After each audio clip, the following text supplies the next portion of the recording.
Lestari Jogja dimanapun Anda berada. Apa kabar hari ini? Ketemu lagi sama saya Galuh dalam Ngaji Sebaya. Kali ini kita akan ngobrolin sesuatu yang menarik banget nih pemirsa. Bersama dengan teman-teman saya di sini ramai banget. Ada Nurma dan juga ada Ainun. Nah, kali ini kita akan bahas apa sih Nurma? Kita hari ini akan membicarakan tentang menasehati tanpa memaksa Mbak Galuh. Oh, terkait sama tema hari ini, bukannya kemarin Mbak Galuh sempat ada marah-marah ya sama Mbak Nurma? Gini ya, Nah, kemarin mulai kan lagi aku kan? pengen nih Mbak, pengen ikut program yang ada di Instagram yang lagi viral hari ini loh. Apa? Bahkan sampai detik ini pun viral, banyak banget Mbak teman-teman aku yang ikut. Jadi ada gerakan kayak nikah muda gitu, dan itu kita bisa kenalan loh Mbak dengan cowok. Ya Allah Mbak, sumpah gila, ganteng-ganteng banget Mbak cowok-cowoknya. Ya jelas Mbak Galuh maksa orang kayak gitu mau ikut ya gimana? Kita kan mau kenal orang harus kenal dulu kayak gimana? Masa Benar. kamu mau langsung mau kenal orang mau nikahin dia langsung? Ya tapi kan bisa Mbak dengan metode ta'aruf, itu kan sesuai banget kan dengan ajaran agama. Kalau ini, karena ini masalah ta'aruf, mungkin lebih baiknya kita... Mending kita baca dulu deh, menurut Ainun gimana sih ini soal ta'aruf langsung kayak gini? Kita dengerin aja dulu ya. Ya. Aku bacain. Kita simak baik-baik sama-sama biar kita nggak salah paham lagi, oke? Oke. A'udzu billahi minasy syaithanir rajim. Bismillahirrahmanirrahim. Fabima rahmatin minallahi linta lahum walau kunta fazzan ghalizal qalbi lanfaddu min hawlik fa'fu anhum wastaghfir lahum washawirhum fil amri fa idza 'azzamta fatawakkal 'ala Allah innallaha yuhibbul mutawakkilin. Yang artinya, maka berkat rahmat Allah engkau Muhammad berlaku lemah lembut terhadap mereka. Sekiranya kamu bersikap keras dan berhati kasar, tentulah mereka menjauhkan diri dari sekitarmu. Karena itu, maafkanlah mereka dan mohonkanlah ampun untuk mereka, dan bermusyawaralah dengan mereka dalam urusan itu. Kemudian, apabila engkau telah membulatkan tekad, maka bertawakallah kepada Allah. Sungguh, Allah mencintai orang-orang yang bertawakal. Nah, maksud dari ayat ini tuh, ketika ada masalah itu kita selesain baik-baik, jangan bertengkar gitu loh. Apalagi permasalahan ini permasalahan yang serius. Mbak menasihati yang terbaik buat kamu gitu. Tapi terserah dia deh Mbak, kalau misalnya dia emang tetap kekeh, gimana? Yaudah kita nanti tanya aja Bu Ustadz deh ya.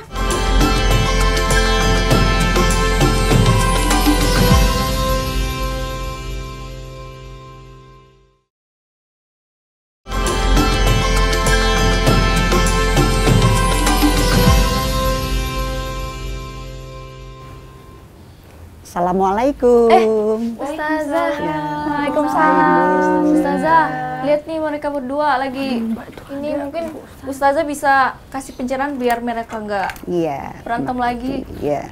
Ih, Mbak Galuh. Ya udah. Ada apa? Ya. Ada apa ini? Ya. Makanya ngeyel Bu, dibilangin nih Bu dari tadi. Ya kan Mbak Galuh yang maksa saya, Bu. Saya kan menasihati Bu. Iya. Ya kan Bu untuk adik saya. Kan itu baik kan Bu menasihati. Tentang apa itu Ya, kalian? sekarang kan lagi viral nih Bu di sosial media, bahkan di TikTok, terus di Instagram tuh banyak banget gerakan yang pengen nikah muda gitu ya Bu, dan itu tuh langsung ketemu jodohnya Bu, bahkan udah klub kayak gitu, ada yang sampai menikah. Terus ya begitulah, nanti kita kenalan dulu, chatan. Ya sebenarnya semi-semi pacaran sih Bu. Loh Bu, masa kenal orang di sosial media emang udah yakin dia yang terbaik itu loh Bu. Kan saya pengennya, Nurma pengen dapet yang baik dengan cara yang baik gitu Bu. Ya Cuma dia ngeyel Bu. Oh, iya. Capek saya Bu. Ya. Dari kemarin ini Bu berantem mulu. Iya. Gini ya, adik-adik sekalian yang cantik-cantik, ya. Kalian itu ya sudah tahu toh kalau di dalam agama Islam itu memang ad-dinun nasihah, ya. Agama itu adalah sebuah nasihat. Hanya saja ketika kita menasehati orang itu kadang-kadang memang orang itu tidak mau dinasehatin. Ya, ini. Jadi kalau betul itu dia sudah mau menasehati, norma juga nggak apa-apa. Kadang orang itu tidak mau dinasehatin. Ya. Nah, kemudian bagaimana agar dinasehatin itu bisa masuk? Nah, ini yang perlu kita pikirkan kalau ya. Nasihat itu baik dan utama. Ya, jadi begini, di dalam Islam itu yang menasehati itu harus ikhlas begitu.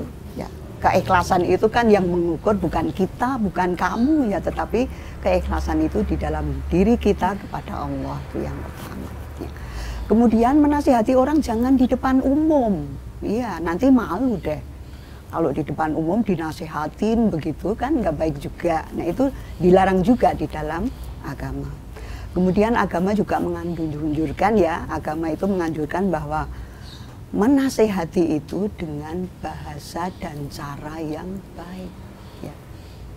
Ingat, Nabi pernah mengatakan, man ro'a minkum mungkaron falyughayyirhu biyadihi, fa ilam yastati fa bilisanihi, fa ilam yastati fa biqalbihi. Ya.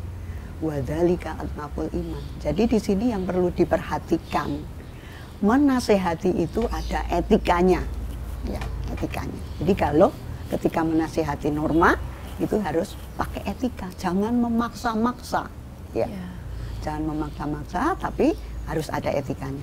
Nah, saya kira kalau berteman, ya sudah lama kenal, sudah lama ini, kita tahu, ya kita tahu bagaimana teman kita itu, ya ketika saya bilang seperti ini menyinggung atau tidak, kemudian bagaimana kita agar teman kita itu sadar, insight ya, membangun kesadaran dirinya ya, sehingga dia tidak melakukan apa tadi, nikah muda Bu. Ya, yang dimaksud nikah muda kalian tahu belum? Belum. Ya, Tapi ada Bu gerakan. Ya kayak hijrah begitu ya, hijrah. Kemudian saya ingin nikah muda. Nah begini anak-anakku ya. Jadi nikah muda itu ketika kita melihat dalam undang-undang positif negara kita itu kan sebenarnya 18 tahun itu sudah bisa nikah. Ya. Kalau kalau perempuan 18, laki-laki 19 begitu ya. Tetapi Islam ya. Islam ini menganjurkan jangan nikah belasan tahun ya. Karena ya kita dianjurkan paling tidak 21 tahun lah itu ya. Jadi jangan belasan tahun. Kalau belasan tahun itu nanti secara emosional kita belum bisa menata diri ya. Padahal kalau kita nikah itu nanti punya anak, punya kesibukan lain. Lebih-lebih masih kuliah, normal udah selesai belum? Ya, kuliahnya. Ibu dulu ini pengalaman pribadi ya, belum selesai kuliah tapi sudah menikah. Tapi ibu dulu tinggal nulis skripsi. Ya. Yang pertama ibu lakukan apa? Memantapkan pilihan ibu, ya. Jadi aku mantap dengan pilihanku begitu, ya. Sehingga apa yang ibu lakukan di sini, ya. Tetap aja ya baik, seiring sejalan dan sebagainya, sampai sekarang ibu sudah memiliki 2 anak dan hampir 2 cucu ya, alhamdulillah begitu. Jadi muda itu bisa diartikan jumlah usia juga ya, tetapi yang paling pokok adalah kematangan pribadi kita, kesiapan kita untuk menikah ya. Jadi kalau sudah siap silakan nikah, tapi kalau belum siap jangan dulu. Dan yang utama jangan melanggar undang-undang positif di negara kita. Sekarang ini kan di KUA itu banyak yang nikah muda tetapi harus mengajukan permohonan dulu ke pengadilan agama. Nah itu yang harus kalian hindari. Pokoknya menasehati orang ya untuk nikah itu bagus ya, tetapi harus dengan cara yang baik. Ada qaulan layyinan ya, kita harus berkata dengan lemah lembut. Ada qaulan syadida gitu kan, Ainun ya. Kita harus berkata tepat ya, tepat perkataan kita ya, sehingga menyasar apa yang kita nasihatkan kepada beliau ya. Nah inilah fenomena ya nikah muda memang sekarang itu masih banyak sekali di sosial media, sehingga kalian mungkin kepingin ya nikah itu enak ya, begitu kan? Nikah itu enak Bu ya, kalau sudah nikah kan punya teman untuk curhat, punya begini, tetapi bayangan itu ya itu tidak selamanya apa yang kalian bayangkan itu sesuai dengan nanti yang dilakukan. Yang penting kalau cari pasangan, cari jodoh ya, itu kita harus yang bisa mendukung ya, mendukung karir kita, mendukung diri kita untuk tetap maju, itu yang paling bagus. Nah, kalau misalnya Ainun, ayo nikah sama aku, nanti kamu di rumah saja ya, nggak boleh keluar-keluar, mau kah Ainun? Nggak mau. Kenapa? Mau kerja juga. Ya, mau kerja juga ya. Jadi kita sekolah, belajar ya, itu kita harus mempunyai niat atau mempunyai visi ya untuk memberdayakan orang lain, menjadi guru, menjadi dosen, itu kan memberdayakan orang lain, terutama kaum wanita. Jadi kaum wanita itu jangan di rumah terus begitu ya. Nah jadi begini ya, kalau sudah bagus mau menasihati Norma, nah kemudian Norma ketika kalian belum menerima apa yang menjadi nasihat dari Galuh, maka Norma juga harus baca-baca ya, baca-baca Iqra. Membaca itu tidak hanya membaca buku, membaca apa begitu, tapi membaca suasana. Data-data di pengadilan misalnya, yang nikah muda itu kemudian cerai berapa banyak begitu ya. Kemudian yang nikah muda tetapi di perjalanan ya, anaknya itu tidak keurus misalnya. Nah ini banyak sekali kasus-kasus seperti itu. Jadi Norma sudah paham ya dengan seperti itu ya. Mungkin ada masih ada ganjalan. Pokoknya sama nikah misalnya begitu. Silakan begitu Mbak Norma. Aduh, tapi Bu, yang calon-calon yang diinikan di sosial media itu ini hati Bu, bikin mempesona, ganteng dan sebagainya. Tuh, Bu. Memangnya Bu mengenal orang bisa dari luarnya saja, dari fotonya gitu Bu Ustadz? Iya, kalau saya sebagai seorang muslim, kenal itu jangan hanya kulitnya atau luarannya saja. Lebih bagus ya misalnya dikenalkan sama orang. Nah sekarang kan pada malu ya untuk dikenalkan, padahal dita'arufkan itu lebih bagus karena ada yang menjamin. Ainun, aku punya temen cowok yang ganteng ya, soleh misalnya begitu. Maukah kamu saya ta'arufkan? Boleh kan ta'aruf di dalam Islam? Iya. Oh iya, misalnya Bu. Kemudian kita ta'arufkan. Daripada Ainun nyari-nyari ya, misalnya di Google di wajahnya ganteng tapi nggak tahu siapa dia. Iya benar. Di mana rumahnya, bagaimana hatinya, begitu. Itu kan lebih baik kita pakai orang, kemudian menta'arufkan ya, ketika cocok alhamdulillah ya. Tetapi ketika tidak cocok ya, kita sama-sama tidak ada apa-apa. Artinya jangan kecewa ya. Kalau mau memilihkan Norma ya, cowok yang ganteng misalnya ya, tapi berakhlak mulia ya. Tapi Norma nggak cocok misalnya ya, Galuh juga nggak apa-apa ya. Jadi kan sebuah upaya, jangan sampai kita seorang muslimah itu salah memilih gitu. Jadi maksud nasihat dari Mbak Galuh ini itu jangan sampai Norma itu salah pilih.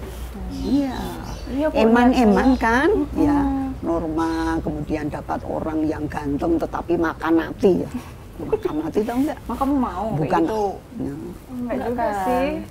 Tapi kalau bikin story di Instagram, si cowok ini selalu mengkaitkan dengan agama itu, jadi kan berarti kan ini ganteng dapet, soleh juga Bu. Ya boleh dicek itu pakai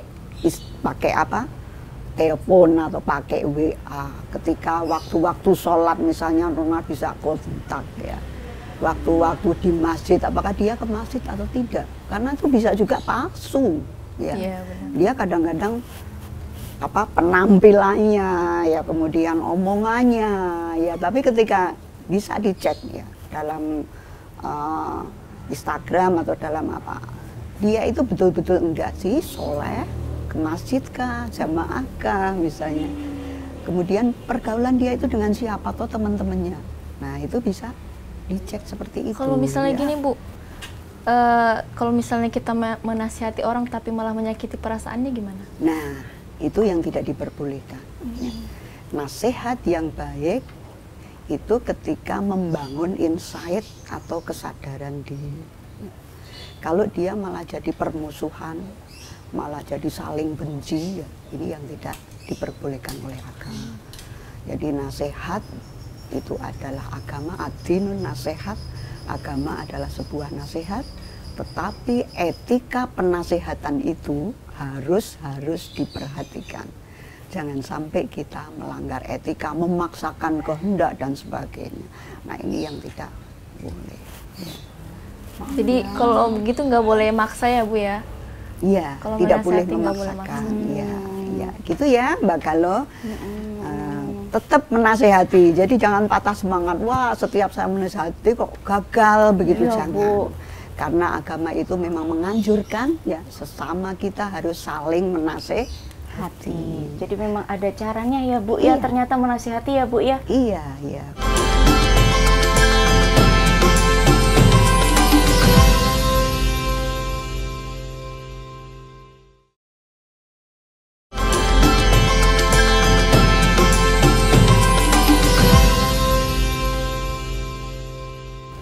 Bu, tadi kan saya yang nggak mau nih Bu dinasehatin, saya masih ngeyel gitu, itu kira-kira saya udah ada etikanya belum ya Bu? Etika yang dinasehatin dengan orang yang menasehatin itu Bu?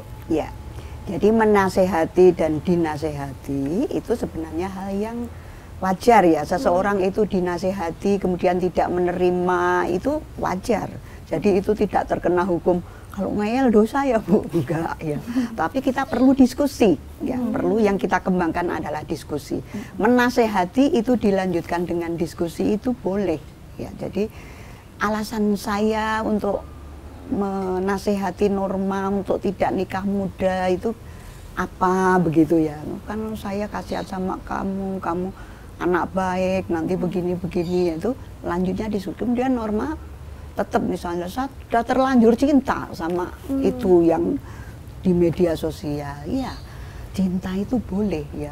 Tetapi ya di dalam Islam ya cinta itu harus kita kita pertimbangkan segala sesuatu ya. Setelah kita mencintai seseorang itu juga kita harus mempertimbangkan segala sesuatu ya. Jangan sampai hanya ya kalau istilah dulu saya kecil itu cinta monyet ya. Monyet kok ya cinta monyet ya, cinta karena melihat sekilas kemudian seneng begitu ya. Tapi belum tentu kesenangan itu bisa berlanjut. Nah ini, jadi harus seperti itu. Jadi nggak apa-apa kalau menasehati Norma menerima atau tidak menerima itu bukan hal yang menyimpang di dalam agama, tetapi diskusi itulah yang nanti akan menyadarkan ya kesadaran kita masing-masing, baik yang menasehati maupun yang dinasehati itu nanti akan menyadari, oh betul ya kalau itu seperti ini. Itu kan di situ kalau terjadi dialog kan tidak memaksa. Tumbuhnya kesadaran Norma itu bukan karena dipaksa, tetapi setelah ada diskusi begitu ya. Setelah ada diskusi, apa udah kau timbang-timbang ya, misalnya kalau seperti itu. Di dalam agama kan begini Norma, kamu harus pikirkan masa-masa dulu ya, jangan sampai kamu salah pilih misalnya begitu. Ini kan ada etika seperti itu ya. Sekali lagi jangan sampai galau itu mencerca pilihan Norma lah, ini yang nggak boleh. Itu begini Norma, itu yang nggak boleh ya. Di dalam Islam sejelek apapun orang, ketika orang itu melakukan sesuatu kita tidak boleh mencela orang itu ya, tetapi bil hikmah ya, bil hikmah itu sesuatu yang kita lakukan itu dengan baik, dengan lemah lembut, dengan pendekatan ya. Jangan sampai kita itu melakukan penasehatan dengan keras, kasar ya dan sebagainya. Itu yang tidak diperbolehkan dalam agama. Sama ini lagi satu Bu, semisal kalau misalnya kita menasihati itu harus yang lebih tua daripada kita atau gimana? Nah, Enggak. itu Bu. Enggak. Ya. Kalau saya begini, saling menasehati itu tidak Ukur dari umur. tidak harus lebih tua.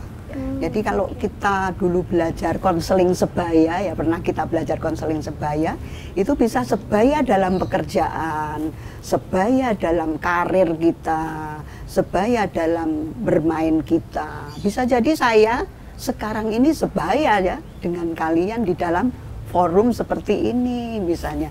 Jadi konseling sebaya itu boleh saling menasihati yang muda. Nah, tetapi jangan diistilahkan yang muda menasehati yang tua, jangan seperti itu, tapi kita saling mengingatkan. Saling Nah gitu itulah ya. indahnya agama Islam itu kan di situ itu. Jadi umur atau usia yaitu tidak menentukan seseorang itu menjadi kuasa semuanya. Kuasa dalam bidang ilmu, kuasa dalam bidang enggak ya. Tetapi yang pertama agama Islam mengajarkan itu adalah akhlak kita. Seperti apa akhlak kita sih? Muda kalau akhlaknya bagus itu bagus, jempol ya. Tua kalau dia itu tidak melakukan hal-hal yang menjadi teladan bagi anak muda, ya itu nggak boleh. Jadi dalam Islam tetap harus seperti itu. Jadi nggak ada tua, nggak ada muda. Nah ini ibu ini sudah oversek usianya, tahu oversek? Overseket. Nah, jadi sudah apa ya?